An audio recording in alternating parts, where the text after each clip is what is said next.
अब हम बात करेंगे पार्ट 4 वायु। हमारी पृथ्वी चारों ओर से वायु की घनी चादर से घिरी हुई है, जिसे वायुमंडल कहते हैं। पृथ्वी पर सभी जीव जीवित रहने के लिए वायुमंडल पर निर्भर हैं। यह हमें सांस लेने के लिए वायु प्रदान करता है एवं सूर्य की किरणों के हानिकारक प्रभाव से हमारी रक्षा करता है। यदि सुरक्षा की यह चादर ना हो तो हम दिन के समय सूर्य की गर्मी से तप्त होकर जल सकते हैं एवं रात के समय ठंड से जम सकते हैं।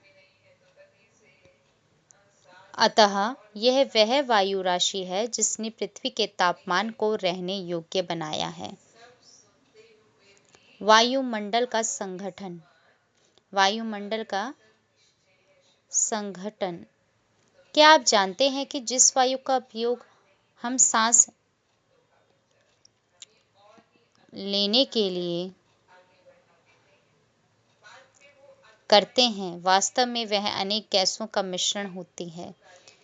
नाइट्रोजन तथा ऑक्सीजन ऐसी दो गैसें हैं जिनसे वायुमंडल का बड़ा भाग बना है। Carbon dioxide, helium, ozone, argon एवं हाइड्रोजन कम मात्रा में पाई जाती हैं। इन गैसों के अलावा धूल के छोटे छोटे कण भी हवा में मौजूद होते हैं। नाइट्रोजन वायु में सर्वाधिक पाई जाने वाली गैस है। जब हम सांस लेते हैं तब फेफड़ों में कुछ नाइट्रोजन भी ले जाते हैं और फिर उसे बाहर निकाल देते हैं। परंतु पौधों को अपने जीवन के लिए नाइट्रोजन की आवश्यकता होती है। वे सीधे वायु से नाइट्रोजन नहीं ले पाते। मृदा तथा कुछ पौधों की जड़ों में रहने वाले जीवाणु वायु से नाइट्रोजन लेकर इसका स्वरूप बदल देते हैं, जिससे पौधे इसका प्रयोग कर सकें। ऑक्सीजन वायु में प्रचुरता से मिलने वाली दूसरी गैस है। मनुष्य तथा पशु सांस लेने में वायु से ऑक्सीजन प्राप्त करते हैं। हरे पादप प्रकाश संश्लेषण द्वारा ऑक्सीजन उत्पन्न करते हैं। इस प्रकार वायु में ऑक्सीजन की मात्रा समान बनी रहती है। यदि हम वृक्ष काटते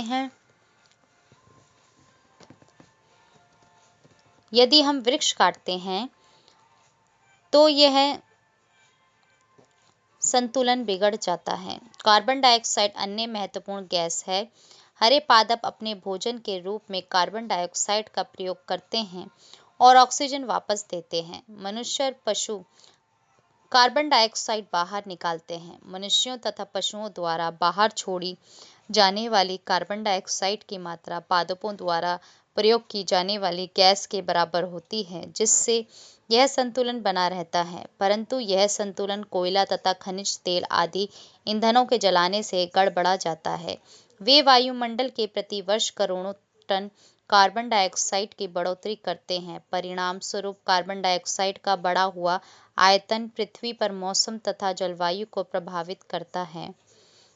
वायुमंडल की संरचना। हमारा वायुमंडल 5 परतों में विभाजित है, जो पृथ्वी की सतह से आरंभ होती हैं। ये हैं क्षोभ मंडल, समताप मंडल, मध्य मंडल, बाह्य वायुमंडल एवं बहिर्मंडल। क्षोभ मंडल। यह परत वायुमंडल की सबसे महत्वपूर्ण परत है। इसकी औसत ऊंचाई 13 किलोमीटर है। हम इसी मंडल में मौजूद वायु में सांस लेते हैं। मौसम की लगभग सभी घटनाएं जैसे वर्षा, कोहरा एवं ओलावर्षण इसी परत के अंदर होती हैं।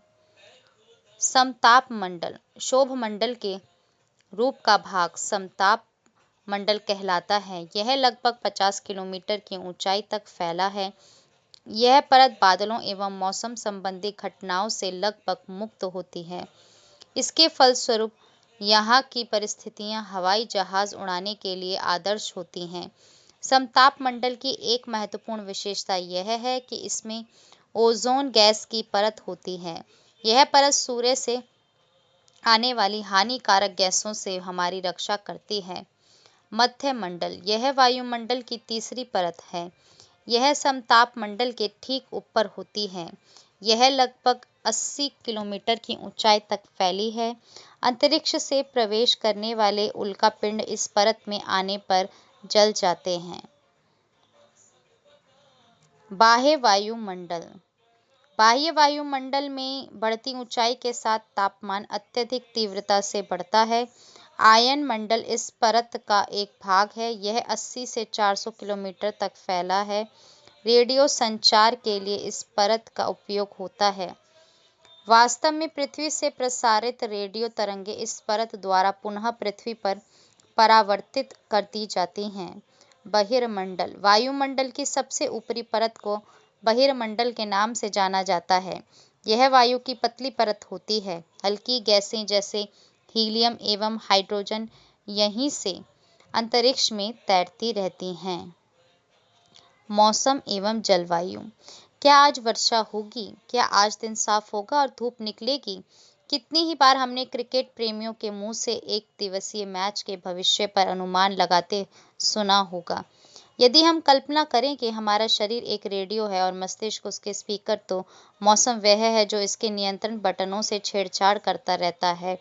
मौसम वायुमंडल की प्रत्येक घंटे तथा दिन प्रतिदिन की स्थिति होती है।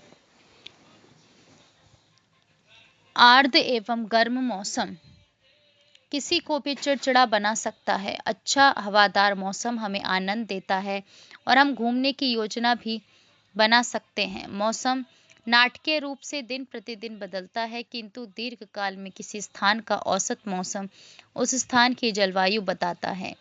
क्या अब आप समझ गए कि हम मौसम का दैनिक पूर्वानुमान क्यों करते हैं? तापमान। आप प्रतिदिन जिस तापमान का अनुभव करते हैं वह वायुमंडल का तापमान होता है। वायु में मौजूद ताप एवं शीतलता के परिणाम को तापमान कहते हैं। वायुमंडल का तापमान केवल दिन और रात में ही नहीं बदलता, बल्कि ऋतुओं के अनुसार भी बदलता है। शीत ऋतु की अपेक्षा ग्रीष्म ऋतु ज्यादा गर्म होती है। आतपन एक महत्वपूर्ण कारक है जो तापमान के वितरण को प्रभावित करता है। सूर्य से आने वाली वह ऊर्जा जिसे पृथ्वी रोक लेती है, आतपन कहलाती है। आतपन सूर्यातप की मात्रा भूमध्य रेखा से ध्रुवों की ओर घटती है, इसलिए तापमान उसी प्रकार घटता जाता है। क्या अब आप समझ गए होंगे कि ध्रुव बर्फ से क्यों ढके हुए हैं? यदि पृथ्वी का तापमान अत्यधिक बढ़ जाता है तो यह इतनी गर्म हो जाएगी कि यहाँ कुछ फसलें नहीं उग सकेंगी। गांवों की अपेक्षा नगरों का तापमान बहुत अधिक होता है। दिन के समय में ऐसा फेल्ट से बनी सड़कें एवं धातु और कंक्रीट से बने भवन गर्म हो जाते हैं। रात के समय यह ऊष्मा मुक्त हो जाती है। नगर के भीड़ वाले ऊंचे भवन गर्म वायु को रोक लेते हैं, जिससे नगरों का तापमान बढ़ जाता है। वायु दाब। यह जानकर आपको आश्चर्य होगा कि वायु हमारे शरीर पर उच्च दाब के साथ बल लगाती है, किंतु हम इसका अनुभव नहीं करते हैं। यह इसलिए होता है क्योंकि वायु का दाब हमारे ऊपर सभी दिशाओं से लगता है और हमारा शरीर विपरीत बल लगाता है। पृथ्वी की सतह पर वायु के भार द्वारा लगाया गया दाब वायु दाब कहलाता है। वायुमंडल में ऊपर की ओर जाने पर दाब तेजी से गिरने लगता है। समुद्र स्तर पर वायु दाब सर्वाधिक होता है और ऊंचाई पर जाने पर यह घटता जाता है।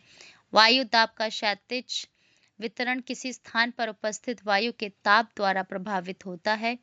अधिक तापमान वाले क्षेत्रों में वायु गर्म होकर ऊपर उठती है।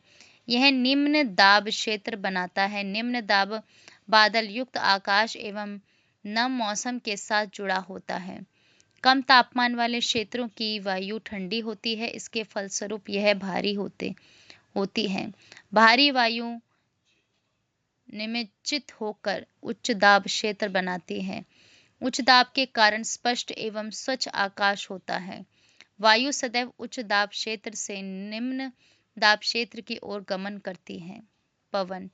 उच्च दाब क्षेत्र से निम्न दाब क्षेत्र की ओर वायु की गति को पवन कहते हैं। आप पवन को काम करते देख सकते हैं। जब यह सड़क पर गिरी पत्तियों को उड़ाती अथवा तूफान के समय पेड़ों को उखाड़ देती है। कभी कभी जब पवन धीरे बहती है तो आप इसे महीन धूल या धुएं को उड़ाते देख सकते हैं। कभी कभी कभी कभी पवन इतनी तेज होती है कि इसकी विपरीत दिशा में चलना कठिन हो जाता है। आपने अवश्य अनुभव किया होगा कि तेज पवन में छाता लेकर चलना आसान नहीं है। 3 अन्य उदाहरण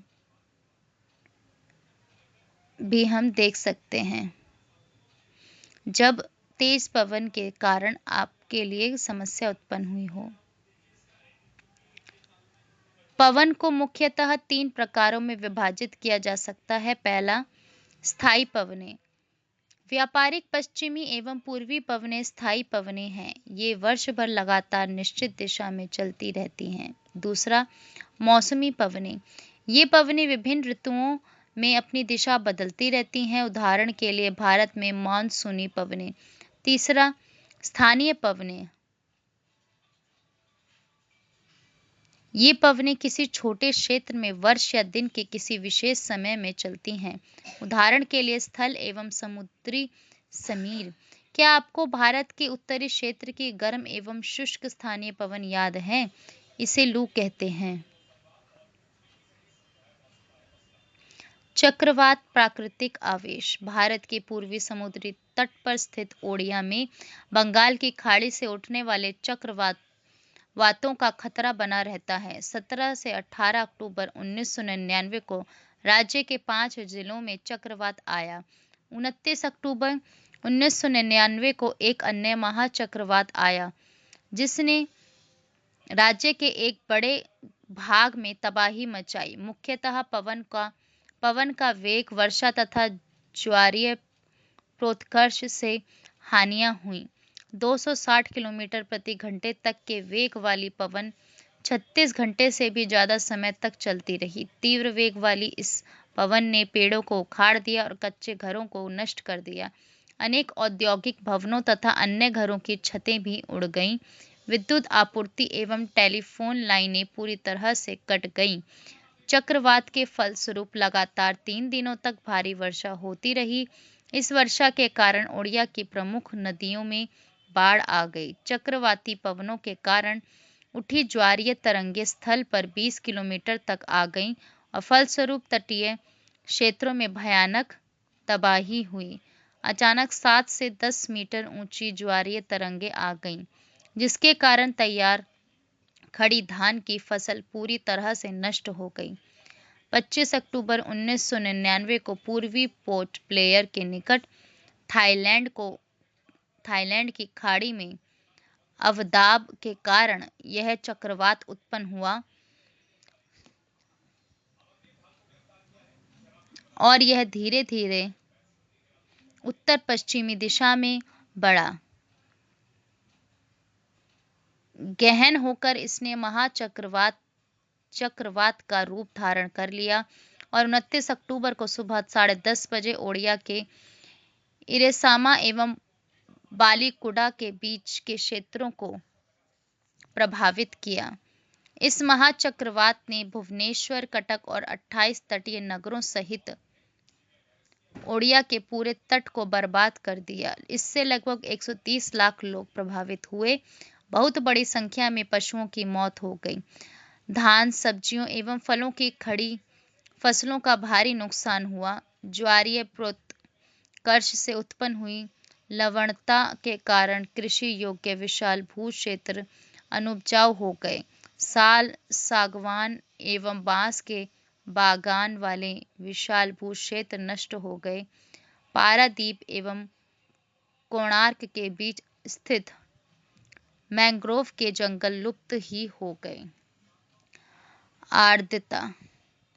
जब जल पृथ्वी एवं विभिन्न जलाशयों से वाष्पित होता है तो यह जल वाष्प बन जाता है। वायु में किसी भी समय जल वाष्प की मात्रा को आर्द्रता कहते हैं। जब वायु में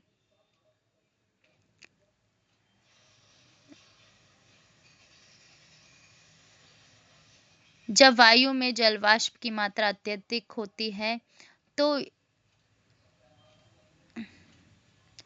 तो उसे हम आर्द्र दिन कहते हैं। जैसे जैसे वायु गर्म होती जाती है, इसकी जलवाष्प धारण करने की क्षमता बढ़ती जाती है और इस प्रकार यह और अधिक आर्द्र हो जाती है। आर्द्र दिन में कपड़े सूखने में काफी समय लगता है एवं हमारे शरीर से पसीना आसानी से नहीं सूखता और हम असहज महसूस करते हैं।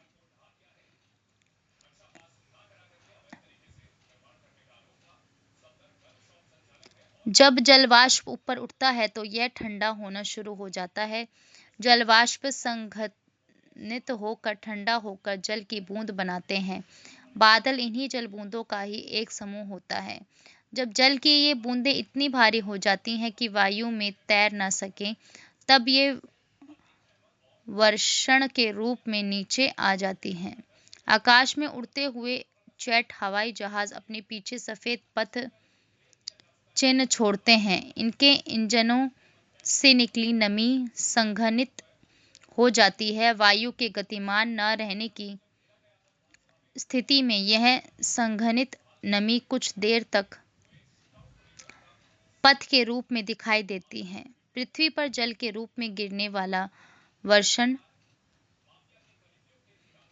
वर्षा कहलाता है। ज्यादातर भौम जल वर्षा जल से ही प्राप्त होता है। पौधे जल संरक्षण में मदद करते हैं। जब पहाड़ी पार्श्वों से पेड़ काटे जाते हैं, वर्षा जल अनावृत पहाड़ों से नीचे बहता है एवं निचले इलाकों में बाढ़ का कारण बनता है। क्रियाविधि आधार पर वर्षा के 3 प्रकार होते हैं: संवहनी वर्षा, पर्वतीय वर्षा एवं चक्रवाती वर्षा। पौधों तथा जीव जंतुओं के जीवित रहने के लिए वर्षा बहुत महत्वपूर्ण है। इससे धरातल को ताज़ा जल प्रदान होता है। यदि वर्षा कम हो तो जल की कमी तथा सूखा हो जाता है। इसके विपरीत अगर वर्षा अधिक होती है तो बाढ़ आ जाती है। क्या आप जानते हैं कार्बन डाइऑक्साइड वायुमंडल में फैलकर पृथ्वी से विकिरित ऊष्मा को पृथ्वी पर रोककर ग्रीन हाउस प्रभाव पैदा करती है।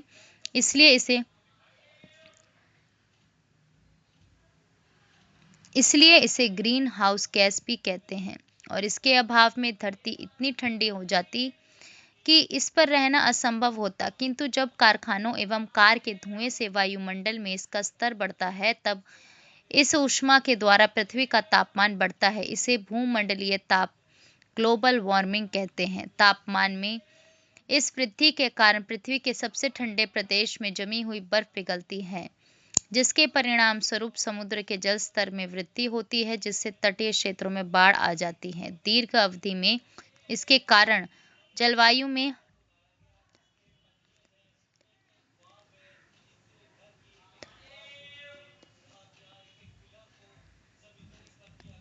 अत्यधिक परिवर्तन हो सकता है, जिसके फलस्वरूप कुछ पौधे एवं पशु लुप्त हो सकते हैं।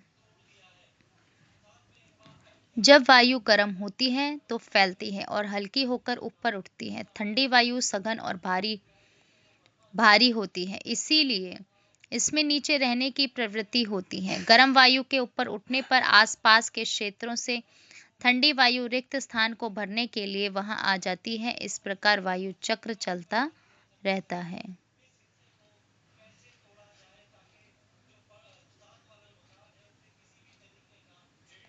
यह जानकर आपको आश्चर्य होगा कि पृथ्वी सूर्य की ऊर्जा के 20 करोड़ भाग का केवल 1 भाग 2 अरबवां ही प्राप्त करती है।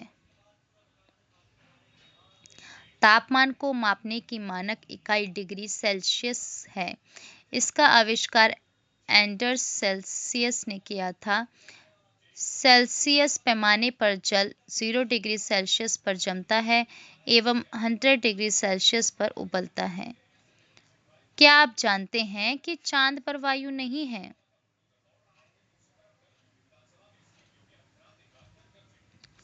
अतएव वहां वायु दाब भी नहीं है। अंतरिक्ष यात्री जब चांद पर जाते हैं तो वे विशेष रूप से सुरक्षित हवा से भरी हुई अंतरिक्ष पोशाक पहनते हैं। यदि वे इस अंतरिक्ष पोशाक को न पहने तो अंतरिक्ष यात्रियों के शरीर द्वारा विपरीत बल लगने के कारण उनकी रक्त शिराएं फट सकती हैं, जिससे अंतरिक्ष यात्री रक्त स्रावित हो सकते हैं। पवन का नाम उसके आने की दिशा के आधार पर निर्धारित होता है। उदाहरण के लिए पश्चिम से आने वाली पवन को पश्चिमी पछुआ पवन कहते हैं।